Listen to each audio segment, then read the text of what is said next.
ஜானகி சந்தியா சீரியலில் இப்போ ஒரு வேறு லெவல் ப்ரோமோ வந்திருக்குன்னே சொல்லலாம். ஏர்போர்ட்டில் மாயாவை தடுத்து நிப்பாட்டியும் வந்து மாயாவை கட்டி பிடிச்சி ஐ லவ் யூன்னு சொல்லி மாயாவுக்கு தாலி கட்டுறதுக்கான அதிரடியான முடிவு சீனு எடுக்க போகிறாரு. மிஸ் பண்ணாமல் ஃபுல் வீடியோ கேளுங்க ஃப்ரெண்ட்ஸ். இந்த பக்கம் மாயா வந்து கிளம்புறாங்க. போலீஸ்லாம் வந்ததுக்கப்புறமேட்டுக்கு சரி நான் இனிமேல் வந்து உன்னை பார்ப்பேனோ மாட்டேனோன்னு தெரியல சீனு, என்னோட வந்து ஆசைகள் எல்லாமே இந்த டைரியில் வந்து வச்சுருக்கேன் அப்படின்னு எல்லோரும் முன்னாடியும் சொல்கிறாங்க. இந்த டைரியை நீ வந்து என் ஞாபகத்தமாக நீ பத்திரமா வச்சுக்க அப்படின்னு சொன்னோன்னா சீனுவும் வந்து அதை வாங்கிக்கிறாங்க.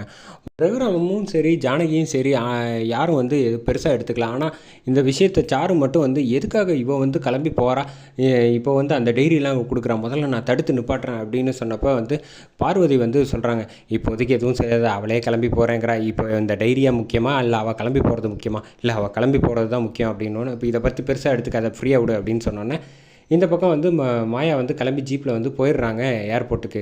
இந்த போனதுக்கப்புறமேட்டுக்கு இங்கே வந்து சீனு வந்து அந்த பிரித்து படிக்கிறாங்க. படிக்கப்போ வந்து அந்த கிழிச்சு போட்டிருந்தவங்கள்ல அந்த பத்திரிக்கையில் கல்யாண பத்திரிக்கையில் சீனு மாயான்னு போட்டிருக்கிறது எல்லா ஃபோட்டோவையும் ஒட்டி இருக்கிறத பார்த்தோன்னா வந்து சீனு வந்து கதறி அழுவ ஆரம்பிச்சிடுறாருன்னே சொல்லலாம். மாயா என்னை இவ்வளோ லவ் பண்ணியிருக்கியா நீ, இதை அவ்வளோ ஆசையாக நீ சொல்லியிருந்த, கோயிலில் சொன்னப்போ கூட நான் வந்து புரிஞ்சுக்கல, இப்போ வந்து நீ இதெல்லாம் இவ்வளவும் எனக்காக பண்ணியிருக்கும் போது நான் ஒன்று விட்டு கொடுக்கக்கூடாது, நிச்சயமாக வந்து உன்னை தேடி நான் வந்து பார்க்குறேன் மாயா அப்படின்னு சொல்லிட்டு வந்து உடனே ஏர்போர்ட்டுக்கு சீனு வந்து பைக் எடுத்துகிட்டு வேகமாக கிளம்பி வந்துட்டுருக்காங்கன்னே சொல்லலாம்.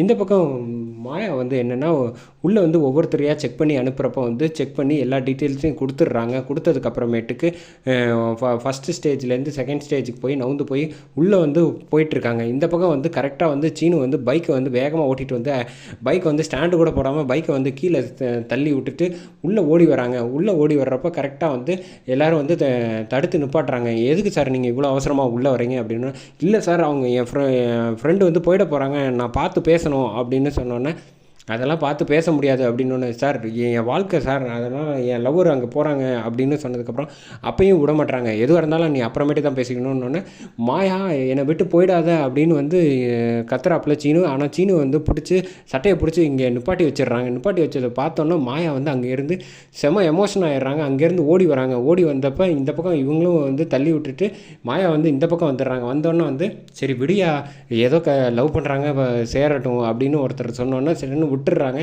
விட்டதுக்கப்புறம் வந்து மாயா ஓடி வந்து ஹக் பண்ணுறாங்க. ஹக் பண்ணிட்டு வந்து மாயா வந்து கிஸ் பண்ணுறாங்க நம்ம சீனு.